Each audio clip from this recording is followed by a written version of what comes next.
ہم نے نوح کو ان کی قوم کی طرف بھیجا تو انہوں نے ان سے کہا، اے میری برادری کے لوگوں، اللہ کی عبادت کرو، اس کے سوا تمہارا کوئی معبود نہیں، مجھے تمہارے بارے میں بڑے دن کے عذاب کا بہت ہی ڈر ہے۔ تو جو ان کی قوم میں سردار تھے وہ کہنے لگے کہ ہم تمہیں کھلی گمراہی میں مبتلا دیکھتے ہیں۔ فرمایا، اے قوم، مجھ میں کسی طرح کی گمراہی نہیں ہے، بلکہ میں پروردگار عالم کا پیغمبر ہوں، تمہیں اپنے پروردگار کے پیغام پہنچاتا ہوں اور تمہاری خیر خواہی کرتا ہوں، اور مجھ کو اللہ کی طرف سے ایسی باتیں معلوم ہیں جن سے تم بے خبر ہو۔ کیا تم کو اس بات سے تعجب ہوا ہے کہ تم میں سے ایک شخص کے ذریعے تمہارے پروردگار کی طرف سے تمہارے پاس نصیحت آئی تاکہ وہ تم کو ڈرائے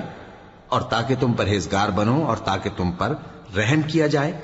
مگر ان لوگوں نے ان کی تکذیب کی تو ہم نے نوح کو اور جو ان کے ساتھ کشتی میں سوار تھے ان کو تو بچا لیا، اور جن لوگوں نے ہماری آیتوں کو جھٹلایا تھا انہیں غرق کر دیا۔ کچھ شک نہیں کہ وہ عقل کے اندھے لوگ تھے۔